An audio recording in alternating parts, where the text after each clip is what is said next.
'అర్షద్ వార్సి' మన ఆ టైంలో 'ప్రభాస్' మీద కామెంట్ చేశారు గదా! 'కల్కి' మూవీలో నాకు 'ప్రభాస్‌లాగా కనపడలేదు, జోకర్‌లాగా కనిపించాడని. సో, రీసెంట్‌గా తను వచ్చి ఒక కామెంట్ అయితే చేశాడు. కామెంట్ అంటే మనోళ్ళు ఏసిన ట్రోల్స్‌కి కొంచెం మారినట్టున్నాడు. సో, అందుకే చెప్తున్నా.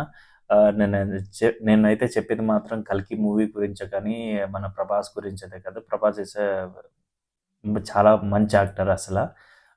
తన గురించి నేనేందంటే తను తను బ్రిలియంట్.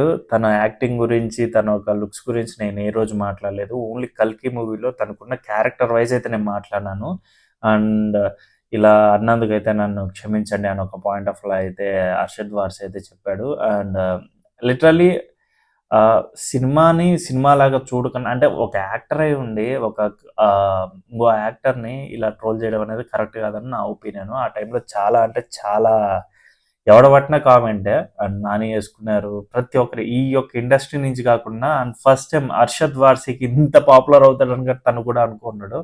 అంత ఘోరంగా అయ్యాడు ఆ ఒక టైం పీరియడ్‌లో. ఎందుకంటే అవి మంచి వేలో ఎళ్ళుంటే ఎక్కడికో ఎళ్ళిపోయిండు. అయి చెడ్డ వేలో ఎళ్ళాయి కాబట్టి ఇంకెక్కడికో ఎళ్ళిపోయాడు. ఓకే. అండ్ పాజిటివ్ మన ఇండస్ట్రీ ఇప్పుడు ఇండియన్ ఇండస్ట్రీ, ఇండియన్ ఫిలిమ్స్ ఇయన్నీ సో, ప్రతి ఒక్కరిని ఆదరించాలి. అది గుడ్డా, బ్యాడా అనేది. ఇక్కడేందంటే 'కల్కి' అనేది ఇంతమందికి నచ్చింది. నీ ఒక పాయింట్ ఆఫ్ వ్యూలో నచ్చలేదంటే సినిమా చూడడం వే అనేది నీకే అర్థం కాలేదేమో అని నాకు తెలిసి. అండ్ మీరన్నట్టు ఓకే.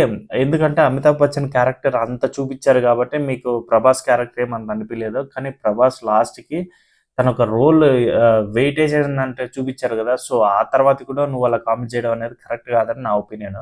అండ్ ఫైనల్లీ ఒక తిట్టిన వాడి దగ్గరే పొగిడించుకున్నాడంటే అతను మామూలోడు గాదు. దాంట్లో మన 'ప్రభాస్' ఎప్పుడో పైనున్నాడు. ఆహ్, అందుకే ఊరికే అనలేదు పాన్ ఇండియా స్టార్ అని. ఓకే. అండ్ ఈ వీడియో ఎలా అనిపించిందో కిందైతే కామెంట్ చేయండి. అండ్ మరిన్ని వీడియోస్‌లో మళ్ళీ కలుసుకుందాం. అంతవరకైతే బాయ్ బాయ్.